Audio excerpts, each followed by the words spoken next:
really put into words how electrifying it is. Those 3 yards. And now it's Damian Harris for the touchdown. And then the game day atmosphere has gotten so much better over the last, decade or so. It's just a great place to watch a college football game. Look at that clip from a new show called Bucket List. Of course, the host joining us now, Brian the Bosworth. Brian, how are you today?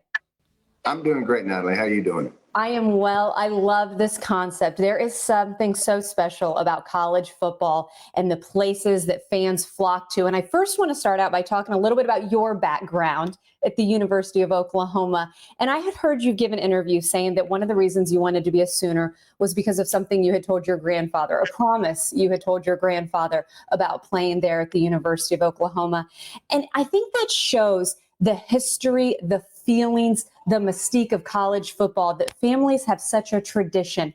Are you able to capture that, or was that part of the feeling why you wanted to be a part of a show called The Bucket List, where you're talking about just that?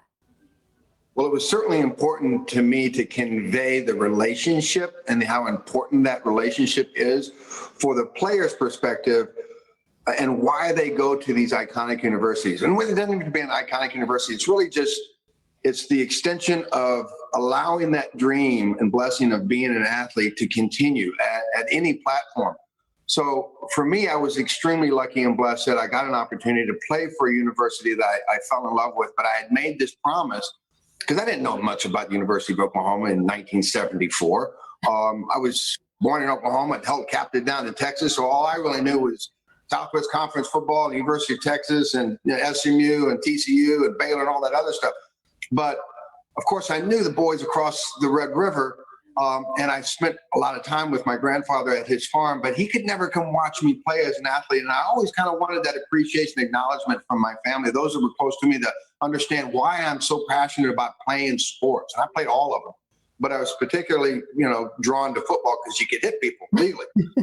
And for me, for him not to be able to experience that, with the relationship that I had with him, it was important that I was able to bond with him on that level because he's passionate about what he did, but he couldn't leave the farm. He's got a working farm, but he kind of planted the seed and said, hey, look, if you're ever good enough and you want to play for this little school that's down the street, I'll go watch you play for the little school down the street. That little school was the University of Oklahoma in 1974. That was their first back-to-back national championship. So I fell in love with Barry Switzer in Oklahoma. Yeah. And you couldn't watch the game. You had to get the Barry Switzer show. So that was the highlight.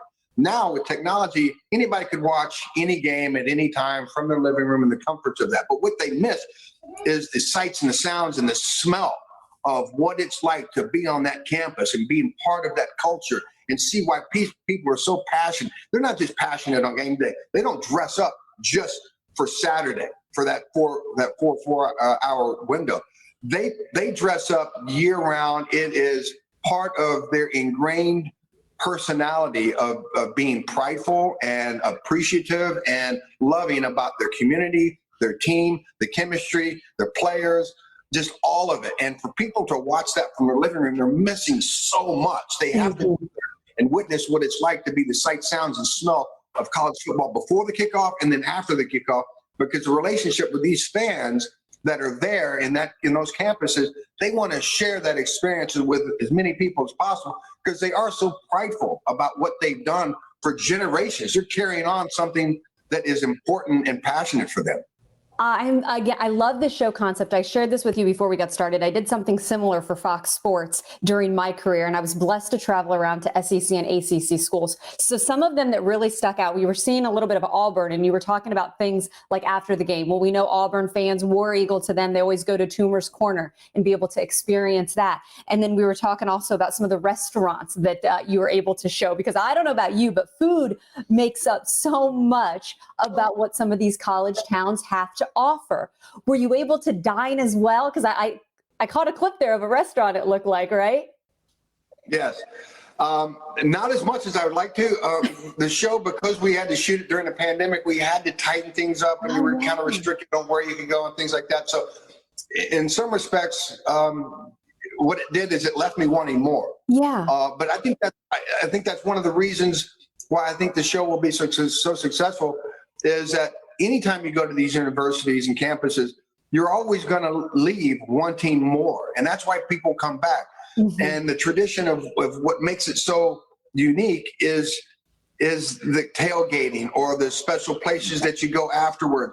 Those are the memories that you're going to hang on to forever. You're going to dream about, and you're going to talk to those that didn't in your family. Oh, you're going to try to describe it in words, but you can't. So you know what? We're going to put it on the bucket list for next year, and we're going to go. We're going to pick a game, and we're going to go. I'm going to show you and let you see and feel what I saw and felt, and then you're going to see it. You're going to get it. You're going to get infected by it. And every university was different, but particularly with Auburn and Clemson, I just love the quintessential small town feel. But Yeah. it's almost like time had stopped there. But there's so much pride and passion that is there that it's, you just got to go. You just got to go experience. It's not just, you can't just go for the game. You got to go a day early, experience it. Go ask questions. Don't just sit in your hotel room. Get out, move around. Yep. And then during the game and then after the game, and then go hang out, because there is no animosity. For the 60 minutes, there's animosity, but before and after, there is no animosity. There's just love, caring, and sharing. And Tuscaloosa, another great town. I'm out of time. I want this conversation to go longer, but you know what we're going to have to do? We're just going to have to check out the bucket list. Of course, streams free on Crackle. Brian, please join us again. I know there's so much more we could talk about. Absolutely. Love to come in. Yeah, let me know. I will. Deal. Take care. Be well.